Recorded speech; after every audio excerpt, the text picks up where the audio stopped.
Pakistan's information minister has warned India could be about to launch military action against his country. India has tightened security in the disputed Kashmir region after gunmen killed 26 tourists there last week. Most of them were Hindus. New Delhi has accused Pakistan of backing the attack, but Pakistan denies any involvement. The incident has reignited decades-old hostilities between the neighbours. Their armies have exchanged fire several times in recent days. Sumantra Bose is a political scientist and a professor at the London School of Economics. Welcome to DW. Thank you for your time today. Is it likely that India will attack Pakistan in the coming hours? Some form of Indian military action against Pakistan has been inevitable since the attack near Pahalgam last Tuesday. I do fear that the Pakistani information minister is broadly right, although I am not privy to his sources of information, that military action is imminent. And it's now, I think, a matter of days rather than weeks. The big question, of course, is what form the military action will take. But it's been inevitable, and you can ask why it's been inevitable for three reasons. First of all, the Indian government, headed by Prime Minister Narendra Modi, is a prisoner of its own hardline rhetoric and policies vis-à-vis Pakistan and on the Kashmir conflict. Second, Mr. Modi's strongman image of being a tough, no-nonsense leader is at stake. Third, the Modi government for the past few years had been peddling a narrative of normalcy and peace restored in the Kashmir Valley. Now that that narrative has been brutally punctured, the compulsion to compensate or perhaps overcompensate by taking military action against Pakistan becomes strong, even overwhelming. The Indian government says that Pakistan was behind the attack in Kashmir. It says that it has evidence. I mean, what evidence does it have when, in fact, the Pakistani government is denying all involvement? Well, I'm not privy to Indian government information either, but I can say that an outfit called the Resistance Front, or TRF, claimed responsibility for the attack last Tuesday and then issued a very unconvincing, convoluted denial 4 days later over the weekend, last Saturday. The Resistance Front is a loose alliance of elements of three groups: the Lashkar-e-Taiba, the Jaish-e-Mohammed, and the Hizb ul-Mujahideen. And of these three groups, Lashkar-e-Taiba, which is the most notorious one,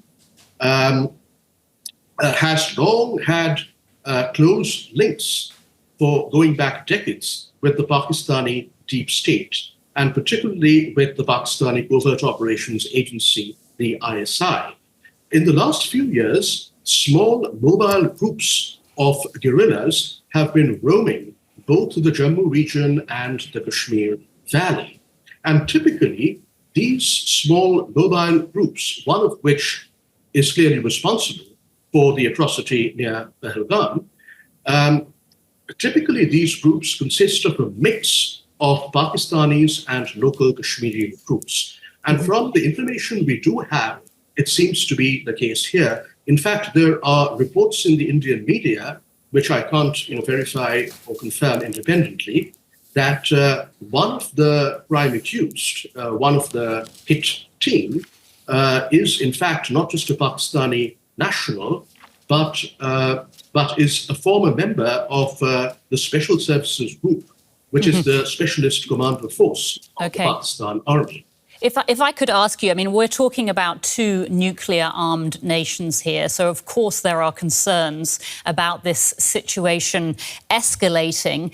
Is there any international player which might be able to step in at this point as a mediator and work towards de-escalating this situation? I agree with you that the situation is very alarming and grim.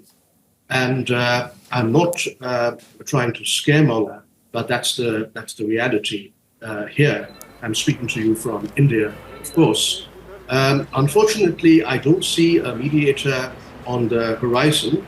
The United Nations became irrelevant to the Kashmir dispute and to the adversarial India-Pakistan relationship many decades ago. Iran has offered itself as a mediator in the present crisis, but I don't think that's a very plausible proposition because Iran has its own plate full, so to speak. Of the two major world powers, the United States has the Trump administration. Trump has said that India and Pakistan have been fighting for 1,500 years, and they have been fighting over Kashmir for 1,000 years. He has in the past, in 2019, 2020, towards the end of his first term, offered to mediate in the Kashmir dispute, but that was resolutely rejected by India, which rejects any kind of third-party role in mediating the dispute. So we have the Trump administration. We don't know what its stance, may be. But I think the Trump administration, as erratic as it is, would not want an uncontrolled military escalation in the subcontinent, especially with the wars in Ukraine and in Gaza still ongoing. As for the other world power, China is a long-standing ally of Pakistan. And in the event of a military escalation, which is very likely, China is likely to extend, at the very least, moral and diplomatic support to its long-standing ally, Pakistan. And that's sure to send the delicate and fragile Sino-Indian relationship into a tailspin. So we are not looking actually at a purely bilateral crisis between India and Pakistan. I've argued in my recent book, Kashmir at the Crossroads, that in this decade, in the 2020s, it actually makes more sense to view the Kashmir conflict and its geopolitics in triangular terms, as one involving India, Pakistan, and China. Professor Sumantra Bose, political scientist at the London School of Economics. Professor, thank you so much for your insights. We do appreciate it. Thank you.